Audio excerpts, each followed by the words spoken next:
Hello and welcome to the Daily Millwall for Friday, the 24th of May 2024. In today's Millwall news, we start off with this from the londonnewsonline.co.uk, the South London Press's online website. He was one of the top defenders in the Championship, former Millwall duo full of praise for Sean Hutchinson. Alex Pearce and Aidan O'Brien have both lavished praise on Sean Hutchinson after his Millwall career came to an end last week. The Lions announced on Friday that the Geordie centre-back, 33, will be released when his contract ends this summer. Hutchinson made 257 appearances for Millwall and scored 14 times, including a crucial late winner at Bristol Rovers on the final day of the 2016-17 season, which secured a League One playoff place. The Lions went on to beat Bradford in the final at Wembley and have been a Championship side ever since. Hutchinson and Bart Biakowski's departures, once their deals have expired, means Jake Cooper is the only player still on the books from the victory over the Bantams. A free transfer after being released from Fulham in 2016, Hutchinson was recently named PFA Community Champion of the Year. Not many people realise it, but for a period he was probably one of the top defenders in the Championship. Pearce, who has played more than 450 matches, told the South London Press, "He's an absolutely fantastic player. Before I joined the club, I had an outside perception of him, but he's definitely one of those players that if you didn't realise how good they are until you train and play with them day in and day out. A lot of the time he was in the team ahead of me, and I think the Millwall fans really appreciate what he's done for the football club. I know he scored that famous goal at Bristol Rovers, but that's not his only moment. I think of all the tackles he made and the important goals he would pop up with. He was always a top performer at the club, and the one you were almost guaranteed a performance from. He's been an outstanding servant.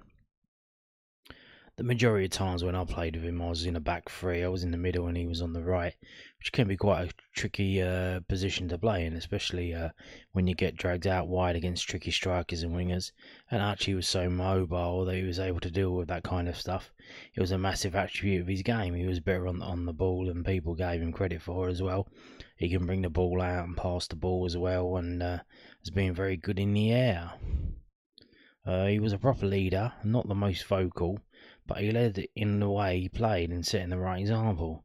And Hutchie would come in and have a laugh with the boys. He'll do his work and then go home.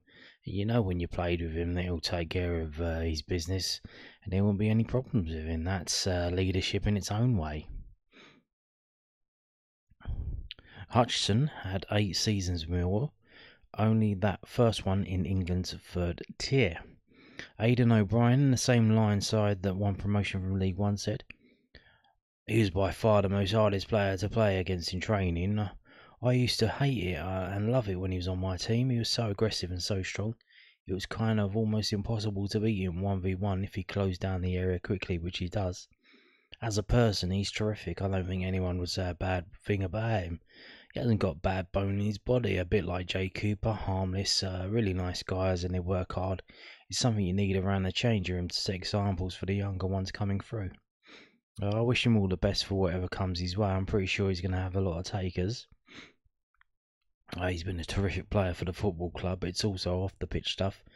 People don't notice how important that is. Neil Harris would have done his due diligence on his character before he signed, and everyone would have said exactly what I said. Having Hutchie around every day just energises the can, but I thought our season was done before he scored at Bristol.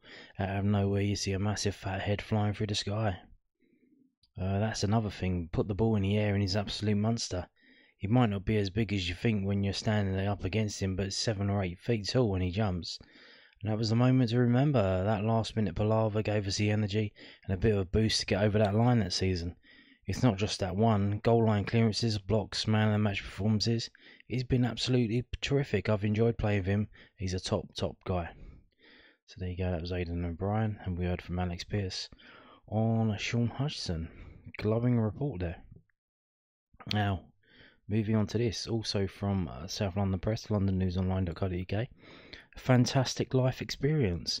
A Millwall midfielder says capital life very different to his previous surroundings. George Honeyman has described living in London as a fantastic life experience. The Millwall midfielder has 1 year left to run on the deal he signed after signing from Hull City in June 2022. Prior to that, Honeyman, 29, had been on the books at Sunderland since the age of 10. And the Lions player, born in Prudhoe, A town just south of the River Tyne amidst the capital is an eye-opener. Oh, I live close to the training ground, about 5 minutes away, and it's a lot different, Honeyman told the South London Press. But it's a fantastic life experience. Myself and my partner know how lucky we are to have this experience while we're in our 20s with no kids and both be living and working in London. It's a lot different to what I'm used to. I'm from a little town in Northumberland where there's one train every 2 hours and it has 2 coaches. When my mum came down to visit, there were like 10 coaches, and that's every 15 minutes from a little platform in London. It's very different. People will travel here and spend fortunes just for a weekend. Every time me and my fiancée get into Charing Cross and we go across the Thames, you've got the London Eye and the Big Ben, and we still pinch ourselves that we're actually living it. It's surreal. Honeyman has praised Neil Harris for the complete turnaround in Mill's den form. After his appointment in February, the Lions head coach won 5 and drew the other match he had in SC16 after replacing Joe Edwards. In terms of how he lifted the group and the individuals, he calmed to flip the switch on the pressure, said Honeyman. He's such a fan's favourite that they were fantastic spirits as soon as they saw him on the sideline there. It helped that we beat Southampton away before his first home game. And it's been such a massive part of Millwall in its history, having fantastic home form. We flipped a little switch on that, hopefully. And that is it. There you go.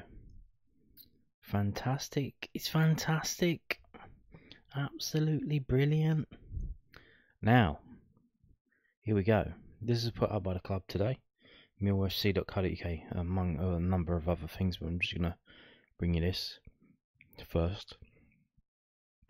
Millwall record highest average attendance in over 70 years.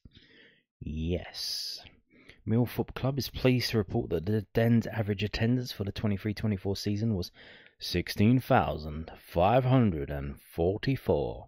The best total SC16 has registered since the 1950s. Well, shall we pick that apart? Shall we just let it go? Well, we weren't in SC16 in the 1950s. We were in SC14 actually. We were in Coldblow Lane, which is actually part of New Cross, and the postcode was SE14, I think you'll find.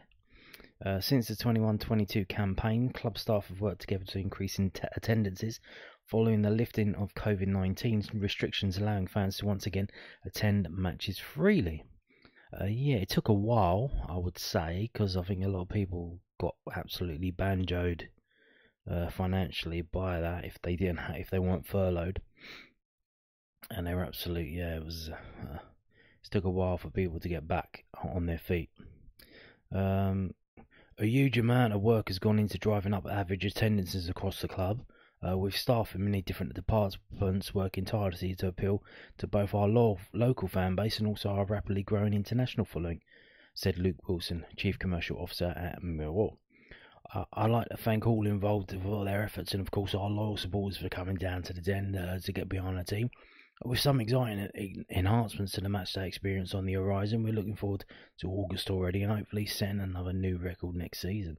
What's happening next season then? What are they going to do? They're going to clean the bird shit off the seats? Nice. Maybe, maybe not. In a 3-year period, the Den's average attendance has increased by almost 4,000, from 12,950 to 16,544. The jump in numbers is aided by record-breaking season ticket sales ahead of the 23-24 season, almost 9,000, as well as an increase in fans attending on a weekly basis as opposed to picking and choosing fixtures. So that was ahead of last season. That's 9,000 season tickets sold ahead of the season that we've just gone through. Mill's international audience continues to grow healthily too. A staggering 11,000 unique overseas supporters visited SC16 for at least one match last season, a 63% increase on 22-23's total. So 11,000 supporters. Now some of them it says for at least one match, so some of them may have come more than once. Because 11,000 divided into 23, that's what? That was about 500 per match. Doesn't seem a lot, and when you go down there, you seem to be surrounded by them. But that's just individuals, so the same people might be coming on multiple occasions. The club proudly welcomed 1,764 fans from abroad for Mill's home fixture win against Norwich City on 29th of December 2023, a record by some margin for a single game at the Den. So that was the one where there was so many there. 1,764. Is that because of the date, the 29th, Christmas holidays? People doing Christmas shopping in London? I don't know what it's like in the rest of the world. What is the what do you call it? Exchange rate. I don't know what the exchange rate with the euro is. Is that good for people coming into the country, or I don't know? Supporters have flocked from all around the globe to get a flavour of Millwall Football Club, with fans travelling from across 70 different nationalities and territories, including some more remote places such as the islands of Aruba and Reunion. German lines made up almost 15% of our international audience, with 1,351 supporters visiting last season. Over 1,000 Americans came to cheer on the team, closely followed by some Fleming countrymen from the Netherlands. So the top 3 countries where people are coming is, number 1 is Germans, which is, why? Is that Vogelsammer, just the Vogelsammer effect? Did that drop when Vogelsammer, because he was here at the start of the season, so they may have already booked their trips. Did that die down over the season? I don't know. Do we need to sign another German player? Are they really available?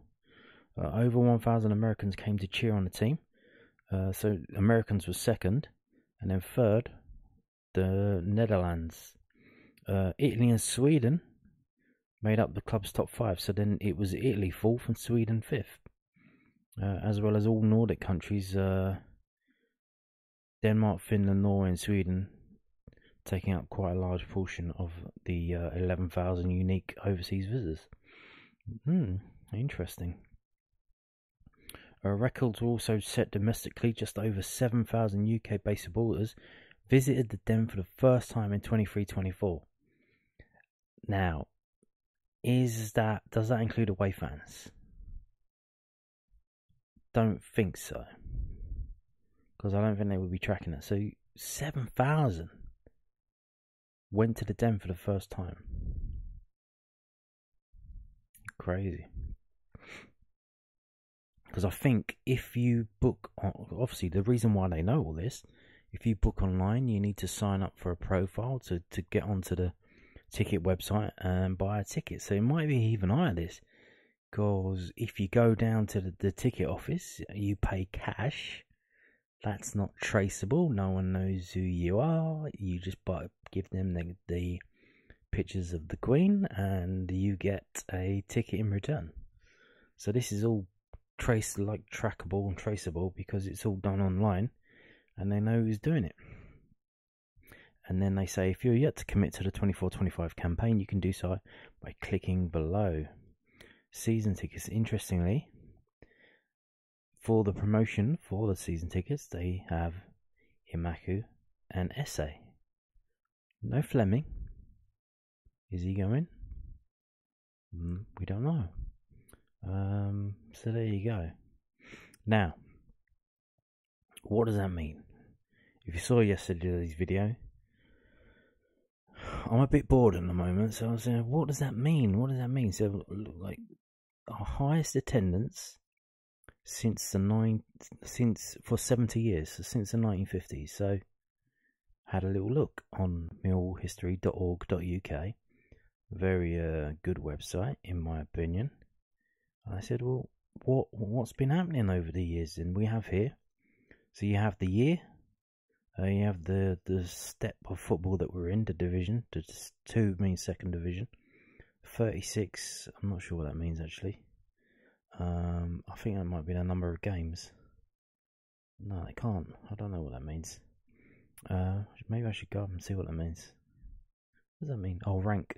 Oh, that's where we finished overall in the total system of the 92 football teams in the Football League.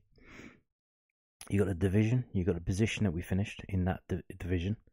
You got notes about that division, you got yellow and cards, and you got average attendance, and the manager and the player of the year when they're available. So let's get back to the era-defining the 20th century, the World War II, Electric Boogaloo. If you notice, this is how we define our lives over the past 100 years through that war. Before that, think about it, we had the Edwardian era, the Victorian era, Georgian era,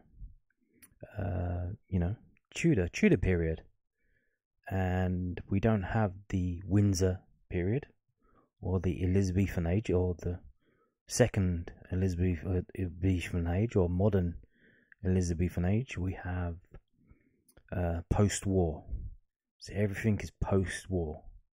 This is defining the age that we're living to this day. So what happened? Well, post-war, before the war, 1938-39, average crowds 27,000, playing in Division 2, finished mid-table, much like this season. Then we had the pesky war, that defines everything. And then, change of manager, and still in Division 2, but at the bottom, not doing too well. Finished 18th. Next season, finished 22nd, got relegated to Division 3 South. Still, crowds doing not too bad, 22,000 close average. 48-49, nearly get at the top of the league, 8th. 24,500 average, not bad. Season after, atrocious. We had to do something that not many clubs have had to do. We had to do it. We had to ask not to be kicked out. We had to be re-elected to the Football League. We averaged crowds of 21,000. Season after that, 50, 51. Finished 5th, finished 4th, so we're getting there. We're having a go. Charles Ewart came back after Jack Cock. We started to do well. We finished 2nd in the league. Didn't get promoted because you didn't get promoted in those days. But the crowds after that dropped off massively. So this here, 51-52 is the last time. This is this one. This is the season 52-53 where the season just gone is being compared to that season. That was the last time it was as high as it's been. 52-53. So a long time ago. And you can see after that it drops down, starts to stagnate. And I was thinking, like, what was that then? Is it just due to the football? And I was thinking, well, what was going on at the time then? Was there a depression? Was there problems going on? Did the docks close? I know they were winding down. I think they finally closed in like the late 60s. They were finally like, that's it, closed, shut down, locked up, and all of that. But did some of it? Were there mass layoffs in the docks in 53? Could that have affected it? And then obviously I couldn't find any information about that. And 52, well, that was a coronation. So obviously coronation of Queen Elizabeth II.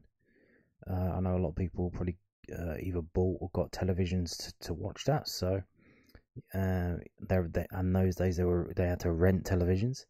So you think, if they were renting televisions, it was quite a hefty wage, hefty amount of money for that. Would they have just stayed at home and watched the television that they've been paying for? Could it have been that? Another thing, baby boomer generation, the post-war generation, they had a teenage subculture that grew up, going to coffee shops, going out on dancing and stuff. Basically, being a teenager, it was invented in this generation, really, the mass teenage pop culture that existed.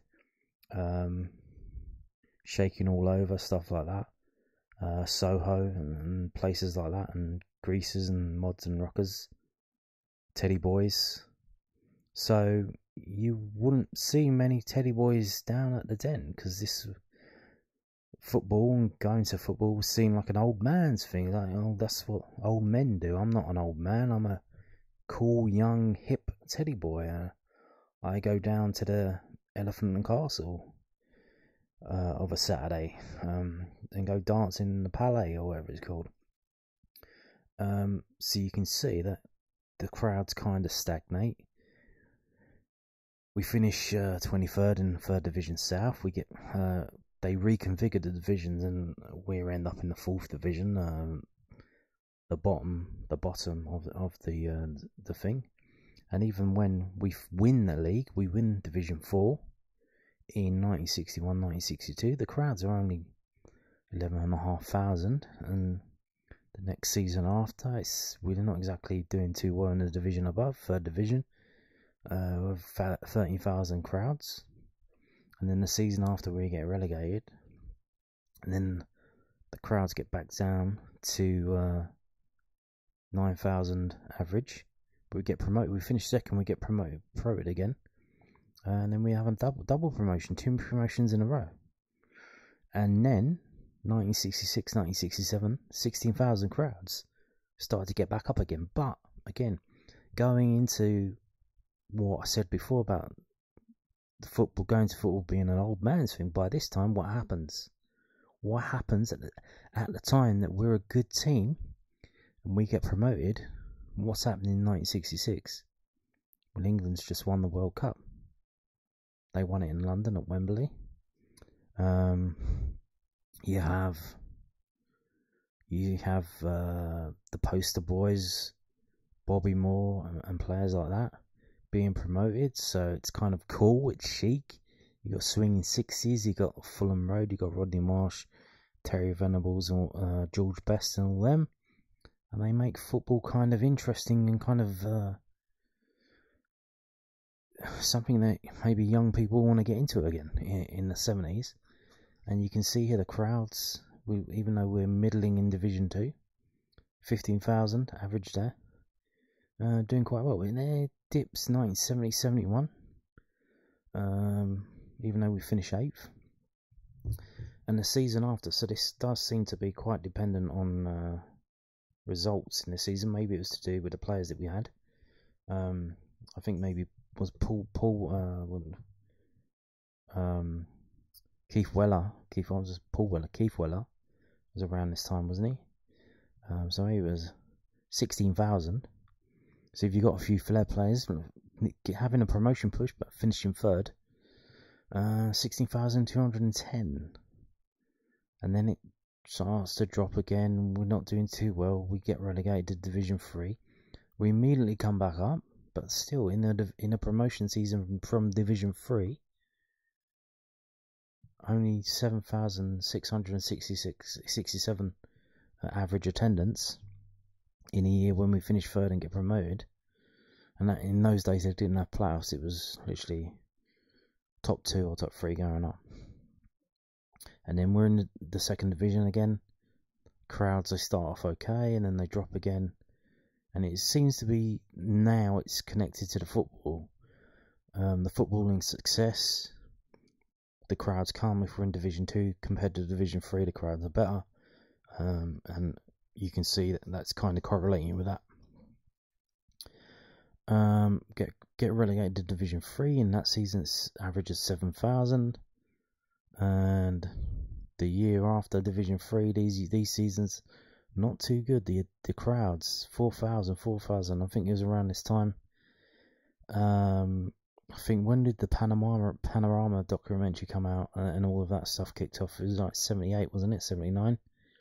And you can see, obviously, the violence stuff going around football. Crowds dropped to 4,000. The average season attendance, 4,010. In this season where we're in 3rd Division and we're struggling, we finished 17th. We nearly get relegated, but we don't. George Graham comes in. He turns the club around 2 seasons, finishes 9th, and then we get promoted. But even in the promotion season, I only added about 2,000, because we're averaging 6,407. And bizarrely, we get promoted, and the crowds don't kick on then. The crowds actually drop. We go from 6,467 to 5,474. Where are the crowds gone? And then the season after that just drops again. In a season where we're struggling, finished 16th in Division 2. This is the division we're in now. The season after, we win Division 2. We win Division 2. First time we've got promoted from this division. The division we're in now, the second division. Get promoted to the first division. And the crowds, they're good, but they're not as good as they were before. And remember, all of this time that we was talking about, if you didn't know, it's all standing. It's standing. So even in Division 1, we've got big names. We've got Liverpool, we've got Man United, we've got big teams coming down. We've got Arsenal coming down to the Den in New Cross for games. And we only got 15,468. We finished 10th in the top division in the Premier League of its day. Season after, had a nightmare.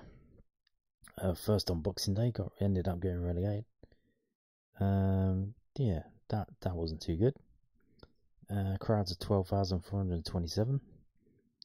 Have a go to get back up in the playoffs. We lost. Bruce Rioch.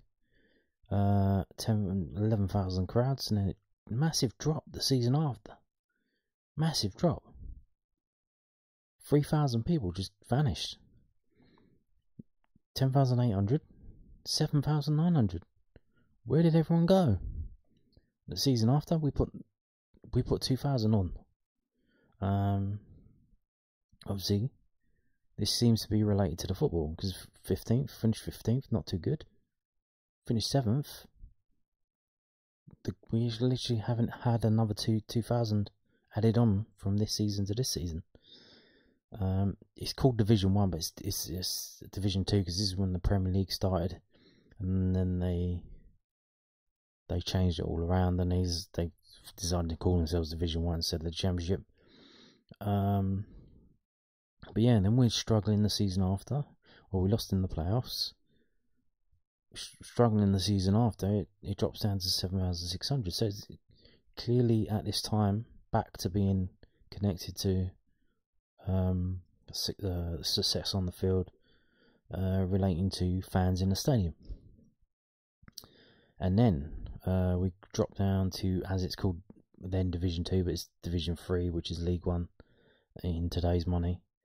We don't do too well. We struggle under Billy Bonds, finish 18th. And then the next season, the crowds drop even further, 6,958. Season after, we get in the playoffs, we lose. Season after, Mark McGee, we win the league. We romp it home. Not only that, but we're playing some good football, some good young players. Stephen Reed, et al., players like that. Doing well. Paul Moody, doing very, very well. And the crowds jump back up again. Back in Division 2, as it is, or the second tier. Let's say second tier.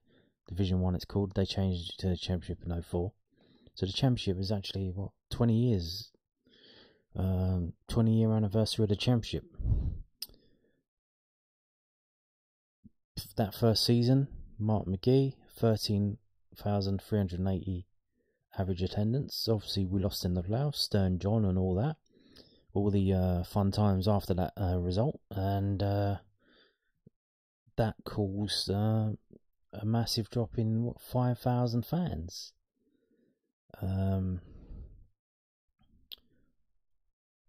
Where did they all go? Hiding from the photos that were being put out, getting arrested, football bans, all kind of stuff going on. ID to buy tickets, membership scheme for away tickets. Damn, we went from 13,000 average to 8,500 in the same league, but we still finished 9th. Season after that, FA Cup finalists. Oh look, they're back. They came back. 10,500. Although we finished 10th. Season after, we got Ferencvaros, UEFA Cup, 11,656. Season after, relegation season, crowds obviously dropped for that. And then League One, struggling mid-table in League One for a couple of seasons. 8,000 average crowds, lost in the playoff final.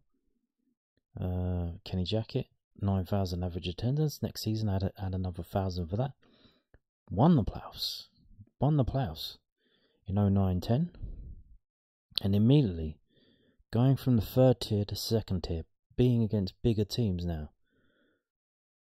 Not going to your Port Vales, going to your Norwich Cities or whatever. Port Preston North End, they've been in the Championship for like years now. Immediately adding 2,000 fans average. This is average, so per week, 2,000 fans on the gate. And again, it starts to dwindle. We do well, we're 9th, then we're 16th, and then we're 20th, struggling. We're struggling at the bottom because this is a hard league for us, because we're a big fish down here, we're a small fish up here. But it's steady, it's not too bad. 10,400, 11,000, 10,900. Get relegated to the third tier. Drops off by about 2,000-ish. We get to the playoff final, we lose next year. Get in the playoffs, as we just mentioned. The header against Bristol Rovers. The final against Bradford. Average of 9,339 in that season. Back up to the tier. Back up to the second tier. Look at the jump. From 9,300 to 13,300. That is insane. Adding 4,000 fans average per week. And this shows the gap. Even then, being, 8 years ago, between the third tier and the second tier.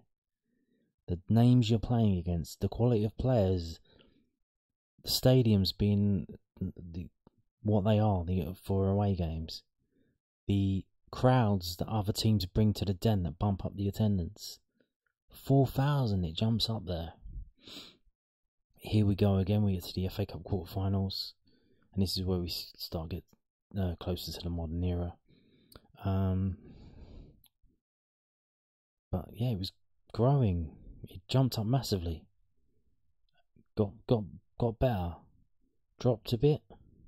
But obviously that was the season that got cancelled, and then they moved it to July or June, whenever they redid it. That can be forgotten about. Again, coming back from COVID, 12,970. Not as good as it was here, but in the circumstances where a lot of people were broke, missed out on a lot of money, couldn't do anything. But then look, I think people finally got themselves together. Figured, look, we just got locked. Basically, we were under a house arrest. Let's get the fuck out of here. Let's go and do something. Let's go and enjoy our lives. Let's celebrate actually doing things in life, and here we are. 40,766. Even though a lot of the fans were complaining that the football's dire, it wasn't that good. And again, this season, just an insane season. Nearly got relegated from this league. We ended up finishing 13th, but we had the best crowds for 70 years, 16,540. A jump of 2,000-ish from last season. A jump of 2,000 fans per game from last season. Despite having 4 managers in a most chaotic season. The most bizarre season, being a Mill fan. But good things happening despite all the chaos. Getting the lease, getting the training ground, getting permission to build on that, even though nothing's been done yet there. All of this stuff, positive stuff happening. We just need it on the pitch now, hopefully. If the end of season form can be carried on by the players, whether that's the players we've got now, new players coming in, old players leaving us, whoever they are, yeah. And it's not beyond the realms of possibility. Let's just go back down and see. So that's showing you the crowd, 16,540, and it's literally the nearest we got to it was when we were in the first division, 15,468 in 1988. That was the closest to this season's total. And then before that, it was this one here, 71-72. Apparently we had a very good team that year. I think that was Keith Weller before my time, but I think it was 71, wasn't it? Brian King, obviously, the goalkeeper. And before that, 66-67. You have to go all the way back to here. 1952-1953, when we finished second in the 3rd Division South. So, look at all this history, and it's this season, this most chaotic, bizarre, crazy season, and it's this one that's got the most fans coming to the games. And we think, what happens next? What's going to happen next? We finished 13th in the 2nd tier. Let's go down and have a look. What's this here? We finished 16th in the 2nd tier. The season after, we won the league. Can it be done again? It's not beyond the realms of possibility. I mean, you've just seen going through what we're seeing here. Finished 15th, then finished 7th. Yeah? It's not beyond the realms of possibility.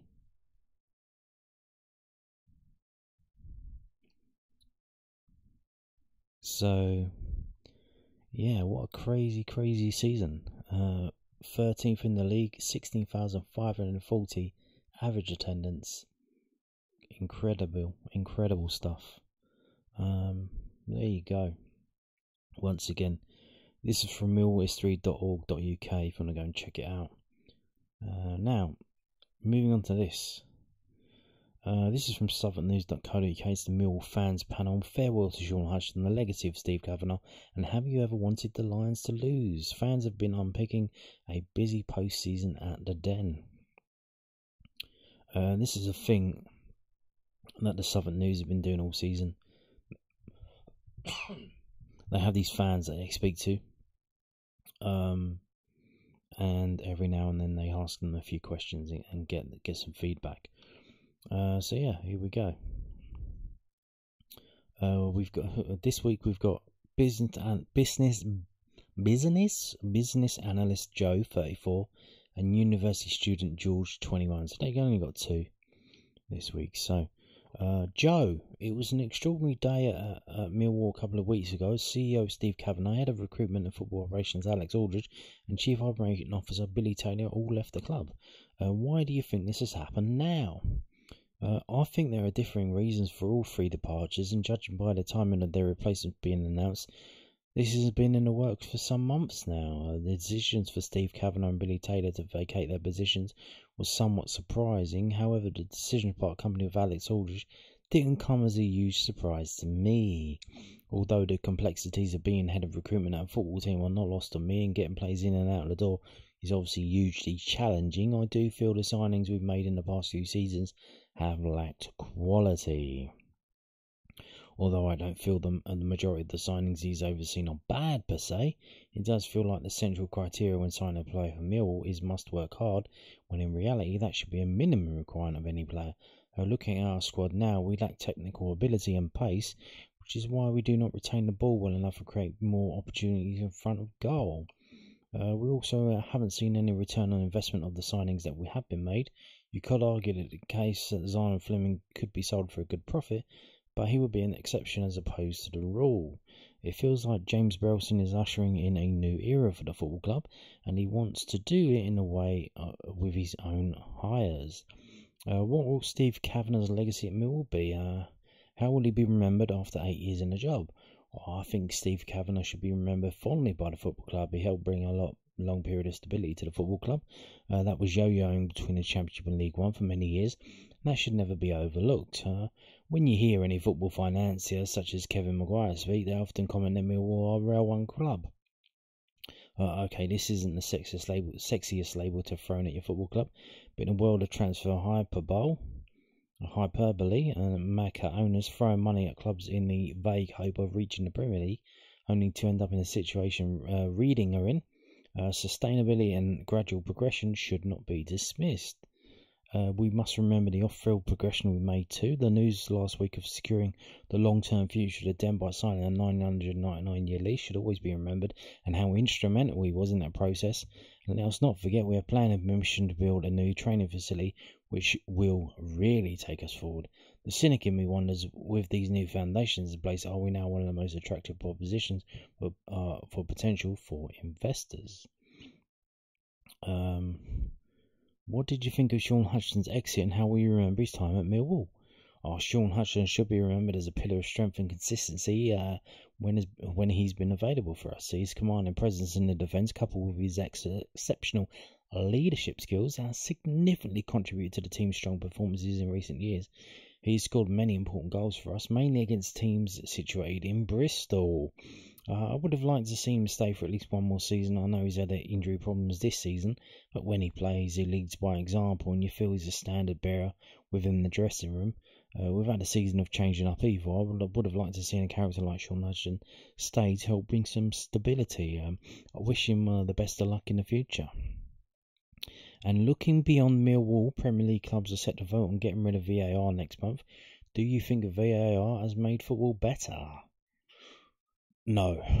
A lot of the discourse that surrounds VAR is dependent on whether the decision has gone either for you or against you, and not if the decision is wrong or right. For me, it depends on what you're looking for VAR to do. If you want more accurate decision making in the game, then yes, it makes the football better as it removes any ambiguity, and over time, it has proven to work. If you're looking for VAR and to enhance the viewing experience of watching a football match, then no. VAR absolutely does not do that. The main issue from a consumerist point of view is that we're continuously out of the loop with the VAR checks that are being completed, and the time it takes to complete the checks is farcical. It's hard to improve the experience for those in the stadiums, but for viewers at home watching a game, to be able to hear the ongoing review from Stockley Park, I think would add a new dimension to the viewing experience. I didn't foresee good process, lads. Good process becoming part of the football lexicon this season. And then they move on to talking to George. His answers are short and sweet. So how are you feeling about the major departures from the boardroom at Millwall? Certainly a huge clear out and rebuild is happening, and in my opinion it certainly was needed. It could be a scenario of careful what we wish for. However, I like the sense of new direction. I think the recruitment over the past few years, as well as the transfer strategy, is all wrong. Big changes, but hopefully it pays dividends. Were you surprised by the news of Sean Hutchinson's departure? How will you remember his time at Millwall? I wasn't shocked about Hutchinson's departure. At 33, he isn't getting any younger. A brilliant servant for the football club captain through a largely successful period for the football club. Scored some crucial goals in big games too. I wish the club gave him a better send-off than just a Twitter post. Give me your biggest positive and the biggest negative from Mill's 23-24 season. The biggest positive from a poor season, firstly, has to be survival. We comfortably finished in 13th come the final day. However, for large parts of the campaign, we were in a relegation scrap. The signing of Jafet Tangang in January was a fantastic coup. I also think the attendances we've been getting at the Den this year have been impressive. Consistent sellouts all season, never seen it before. The biggest negative for me was the incoming and departure of Joe Edwards. We all wanted it to work for him, a young coach in the game, trying to implement his style of football into a club and group of players who didn't know how to play. It didn't work out for both parties as it took us backwards. However, I wish him well in the future. What's he doing now? He ain't doing anything, is he? Spurs fans have received plenty of criticism after some were open about wanting their side to lose to Man City last week due to knock-on effect it would have on rivals Arsenal. Do you have any sympathy with those supporters wanting their own team to lose? Is there any scenario in which you would want Millwall to lose? Yeah, if I needed it for a bet, but then you would be betting on Millwall to lose. So why would you do that in the first place unless you knew they were going to lose? A lot of fans, they know you go to a game, you're like, we're going to lose this one. So then I guess I'll bet on that. But there will never be a scenario in the world where I'd want Millwall to lose. I understand the Spurs' point of view. Nobody will remember that Spurs finished 4th or 5th, but everyone will remember that they won their rivals Arsenal the league. Not a proper support if you don't want to see your team win 100% of the time, however. Indeed. Now, moving on to this. MCT hiring Sevenoaks District Football and Sports Development Officer.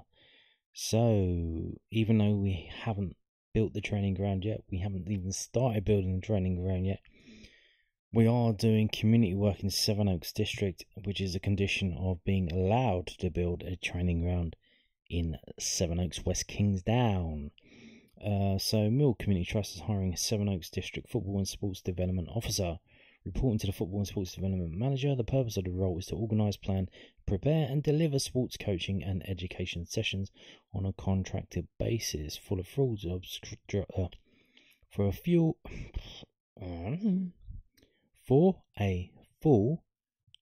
description, see below. And it's there, I haven't pulled it up. To apply, candidates must complete this application form and send it to this address by the Friday the 21st of June. So they're giving you a month to do that if you're interested. There you go. Now, moving on to this, also from millsc.co.uk, a little summary, if you've missed it throughout the season, of what the Academy has been doing. How could you have missed it? It's been all good stuff, a lot of good stuff. So, Millwall Football Club's Academy once again thrived in the 23-24 season, whether at under 18 or under 21 level. The Lions showed why they possessed one of the richest setups, with both outfits winning silverware. Larry McAvoy and Chris Perry's side fought on 3 fronts across the campaign, with the under-18s winning the Professional Development League Cup title, alongside reaching the semi-finals of the FA Youth Cup. To win the trophy, the Lions defeated Luton Town 6-1, Colchester United 5-1, Ipswich Town 3-0 for a clean sweep in the group stages, before seeing Fleetwood Town 2-1 in the quarter-finals and Oxford United 3-2 in the semi-finals, before beating Swansea City 3-1 after extra time at the Den in the final. There you go. In the FA Youth Cup, meanwhile, non-league Barking gave the Lions a third round fight before they were 5-3 victors after extra time, with Grimsby Town 4-1 and Coventry City 3-0 defeated in the 4th and 5th rounds respectively. A classic night at the Den then saw McAvoy and Perry's side overcome Chelsea on penalty kicks after a 1-1 draw, before Millwall were unfortunately edged out in a 4-3 in a classic semi-final at Leyland Road against Leeds United. And pissing down with rain it was as well. Wasn't the best of weather to play a game of football and try and win it away.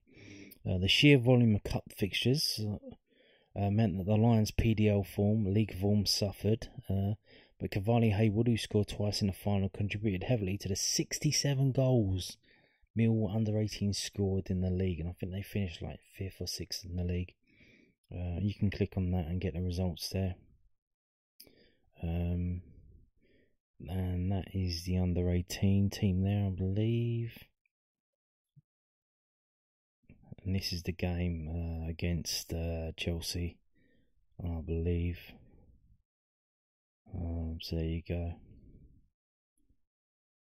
Good stuff. That was at Ellen Road, I believe. That one there. You can tell by the locals how ugly they all are. For the under-21s, meanwhile, there was a second successive Professional Development League South Division title win. Kevin Nugent's side finished 8 points clear of the nearest rivals and scored 80 goals in 29 matches, losing just 4 times across the course of the campaign.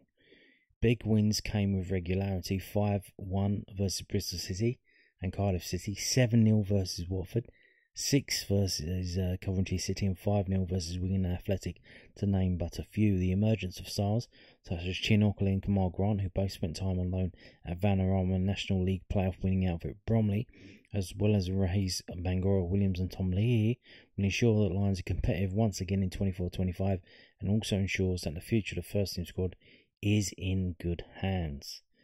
Yeah, indeed. Again, they do play. I personally, I would like to see them, the under-21s, play in some kind of men's cup competition, whether that be the Kent FA Cup or the London FA Cup, which I don't know if they can do it, because it would add about maybe six more games to their league season, and they're already struggling. They got a lot of games in their league. I think it was designed that way to try and get them regular football, but it's the quality of the football. It's like a lot of the under-21s, they're literally they're not just under 21, they're way under 21. They're like 18-year-olds, 17-year-olds, and it's not the best of quality. And you can see here the teams that we're playing. Are we really good, or are the teams we're playing really shit? 5-1, 7-0, 6-0, 5-0. When you're trying to judge a player and he's doing really well in the league, and then you send him out on loan and he's not really being selected by the team that he's playing. He's coming on off the bench, he's doing okay, but not really firing on all cylinders. Is it the league that's the problem? Like, we've started to send more and more of our under-21s out on loan. Is that how it's going to be? I don't know. I don't know what's going on. The other thing, which we can't do at the moment because we're in this shit training ground at Calmont Road, and we need this new one, is to go up to Category 1 and play in the big boy leagues with all the Premier League teams and get into that situation. And then it will be a harder selection, because you're competing with the Arsenals and Chelseas and Fulhams and Palaces, who are picking kids up from all around the world and flying them into their youth teams. And you're not going to see us beating those teams 5-1, 7-0, 6-0, 5-0. But yeah, we're kind of stuck at an impasse, because we ain't got the facility. You need certain levels of facilities that we don't have, and we can't build them immediately. And what do you do before that happens to get some decent game time for these players? Like I said, it would be good if we got them in a men's cup competition like the Kent FA Cup or something. Even if they just played one game and lost, it would be, at least then you know how good they really are. But there you go. Now, we're going to finish now, but the under-21s, obviously, they won their league. They got to the semi-finals of the national competition by winning their league. Game against Birmingham, lost 2-1. And the final of that competition was held today. This is from sofascore.com. If we scroll down, it was at Bramall Lane. So the semi-final, Birmingham beat Millwall 2-1 after extra time, and Sheffield United beat Swansea 4-2. And the final, held today, Sheffield United beat Birmingham 2-0. So there you go. Congratulations, Sheffield United. We beat you last season, and you made the final again and you won it. So there you go. And on that note, thank you for watching, and goodbye.